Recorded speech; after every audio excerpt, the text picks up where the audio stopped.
లోకానికి వచ్చి న్యాయంగా నీతిగా బ్రతకడం మంచిది. మరి ముఖ్యంగా స్వేచ్ఛగా బ్రతకడం మంచిది. ఎవరికి వాళ్ళు కష్టాన్ని చేసుకొని ఎవరికి కావలసింది వాళ్ళు సంపాదించుకొని తినడం అనేది ఇది ధర్మము అని నేర్పించడానికి యేసు ప్రభు ఈ లోకానికి వచ్చారు.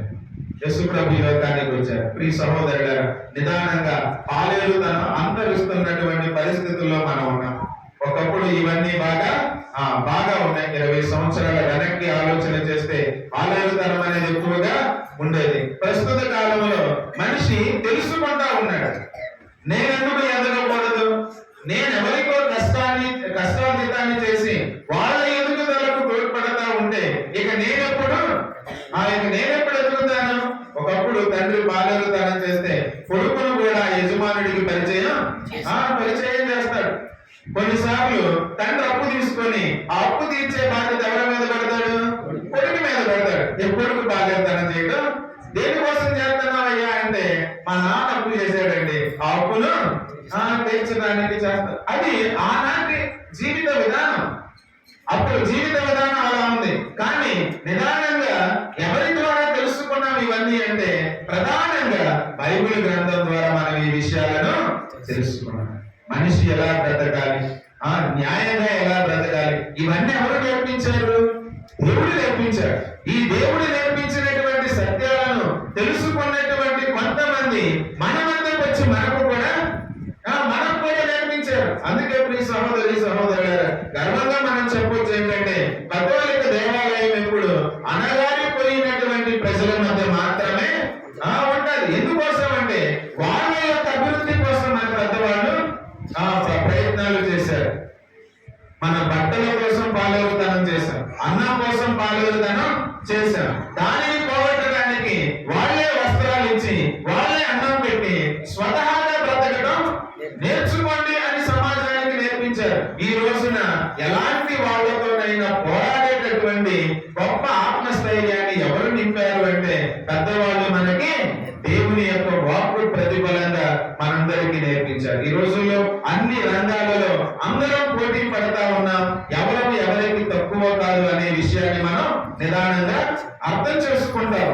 ఈ విషయాలన్నీ ఎవరు నేర్పించారు అంటే దేవుడే ప్రజలకు నేర్పించాడు. తండ్రి అయిన దేవుడు అంటున్నాడు, అలాంటి నీతి కలిగిన రాజు, అలాంటి ధర్మాన్ని నేర్పించేటటువంటి రాజు మీ మధ్యకు రాబోతా ఉన్నాడు అని చెప్పినప్పుడు ఇశ్రాయేలు ప్రజలు దానిని అంగీకరించారు. కానీ దానికోసం ఎదురు చూడటంలో విఫలమయ్యారు అనటంలో ఆశ్చర్యపడాల్సిన అవసరం లేదు. అందుకే యేసు ప్రభు జన్మించాలి అని ఈ లోకానికి వచ్చినప్పుడు జ్ఞానులు కొంతమంది నక్షత్రపు యొక్క కదలికలను తెలుసుకోగలిగారు. కానీ వారి మధ్య జరుగుతున్నటువంటి అద్భుతాన్ని అక్కడ వాళ్ళు ఎవరు గ్రహించలేకపోయారు. ప్రియ సహోదరి సహోదరులారా, ఒక చిన్న ఉదాహరణ ఏంటి అంటే మరియ తల్లి ఎలిజబెత్ గర్భము ధరించింది అని తెలుసుకున్నప్పుడు వెంటనే మరియ తల్లి ఎలిజబెత్ పరామర్శించడానికి వెళతారు.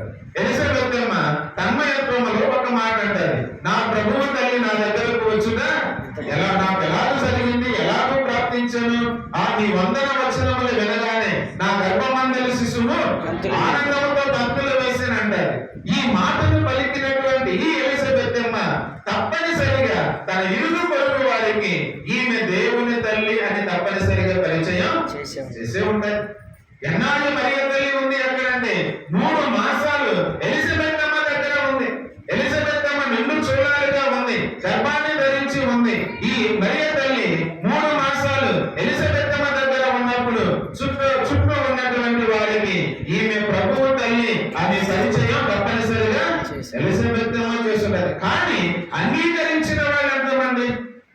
అదే మరియ తల్లి నిండు చూడాలిగా ఉన్నప్పుడు ఆదరించిన వాళ్ళు ఎంతమంది అంటే ఎవరు ఆదరించకపోవడం ఆశ్చర్యాన్ని కలిగించే మాట. ఆమె నిండు చూడాలుగా గర్భాన్ని ధరించి బెత్లెహేము పురవీధుల్లో తిరుగాడుతూ ఉన్నప్పుడు ప్రతి గుమ్మ తలుపును తట్టినప్పుడు తలుపు తీసిన వాళ్ళు లేరు. మరి ముఖ్యంగా నేను సిద్ధంగా ఉన్నాను అని చెప్పిన వాళ్ళు ఎవరు లేరు.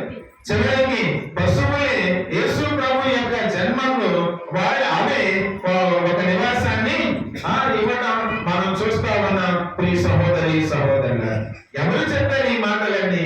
దేవుడు చెప్పారు. కానీ దేవుని యొక్క మాటలు అందరూ పెడచెవిన పెట్టారు. ఇర్మియా ప్రవక్త నోట దేవుడు చెప్పిన మాట ఇది 15వ వచనంలో, ఆ రోజులలో ఆ కాలమున దావీదు రాజు వంశం నుండి నీతి గల కొమ్మను చిగురింప చేయును, అతడు దేశమంతటను నీతిని ధర్మమును పాటించును. ఆ కాలమున యూదా రక్షణమును బడియును, యెరూషలేము భద్రముగా నుండును. ప్రభు మనకు రక్షణమని ఆ నగరమునకు పేరిడుదురు.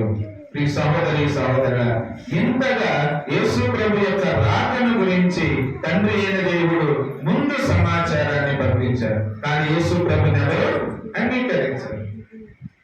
ప్రస్తుత తరం కూడా అలాగే ఉంటది. ఈ రోజైనా సరే దేవుడు వస్తాడు అని మనకు చాలా సార్లు తెలుసు.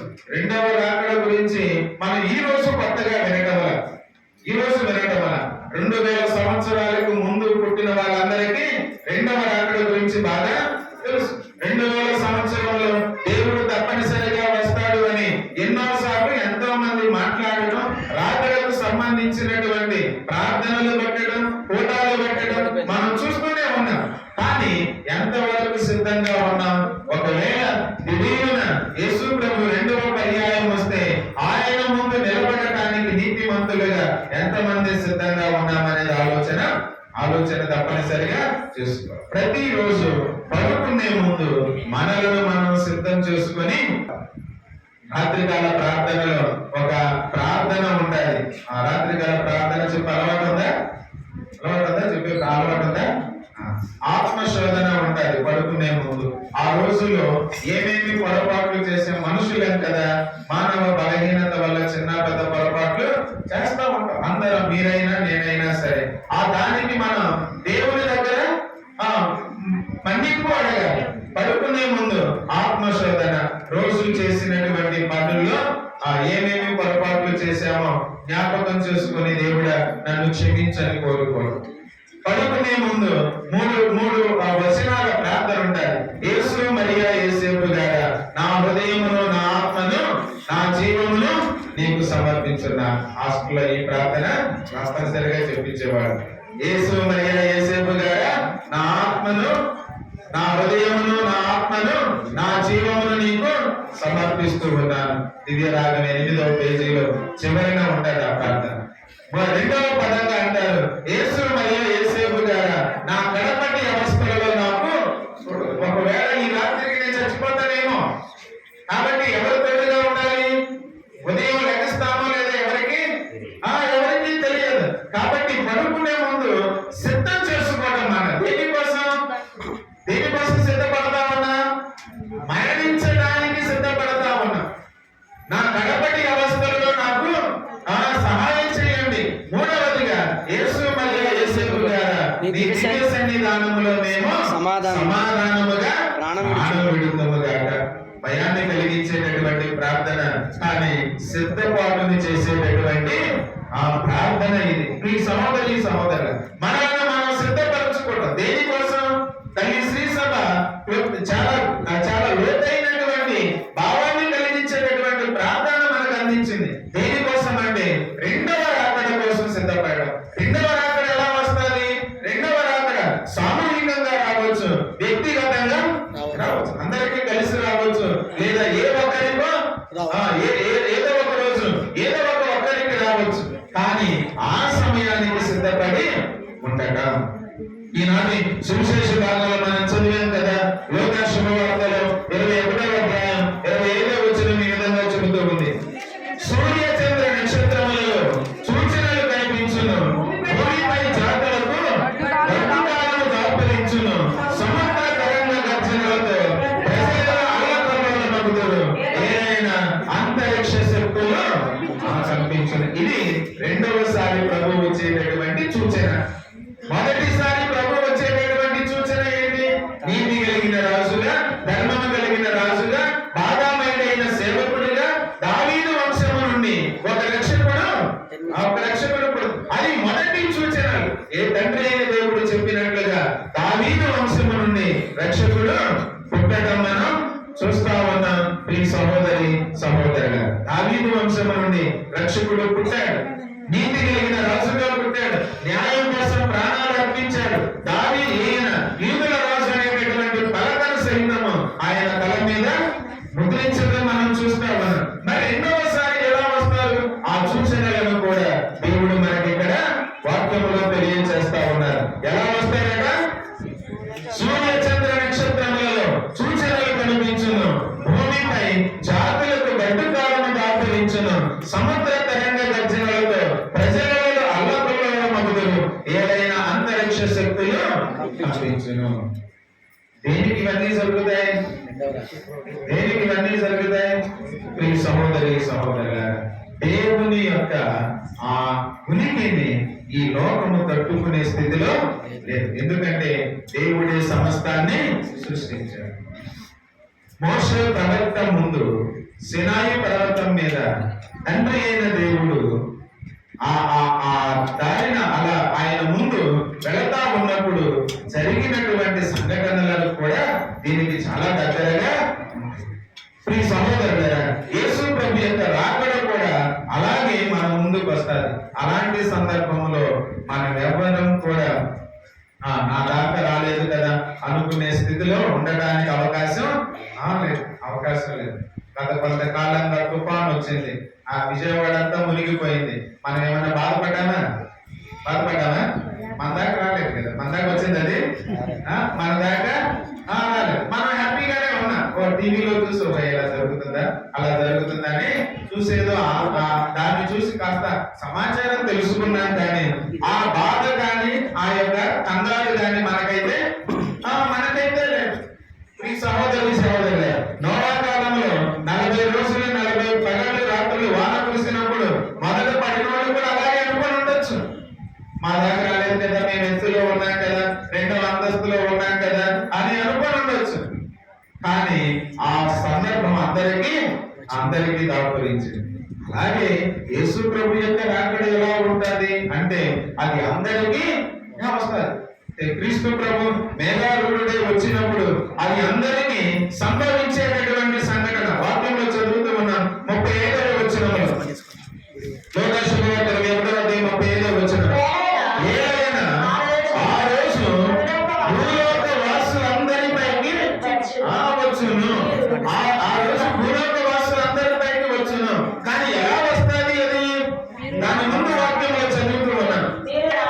34వ వచనంలో, విశ్వాసక్తితోను త్రాగుడుతోను చీపు చింతలతోను మీరు మందమతులు కాక అప్రమత్తులై ఉండండి.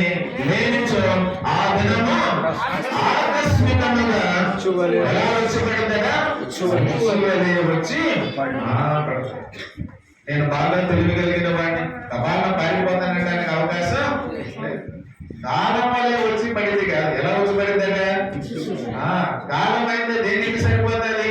ఒక్కదానికి సరిపోతుంది. ఉచ్చైకి ఎంతకి సరిపోతుంది?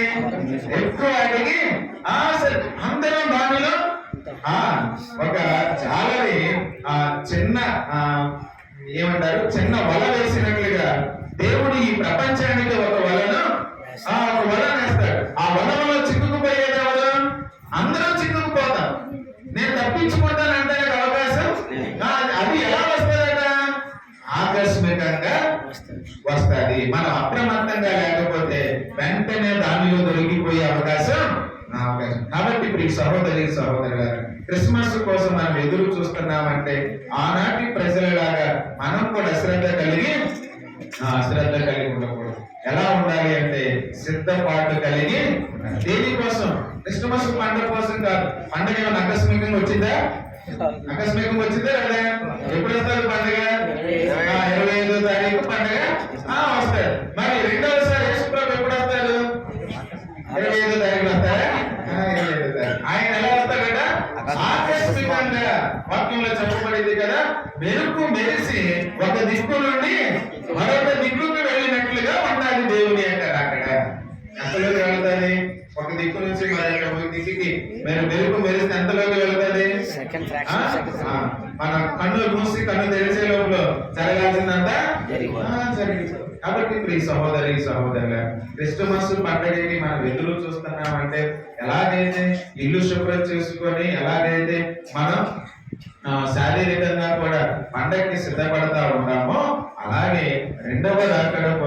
ఎలా సిద్ధపడి ఉండాలంటే ఆధ్యాత్మికంగా మనం సిద్ధపడి ఉండాలి.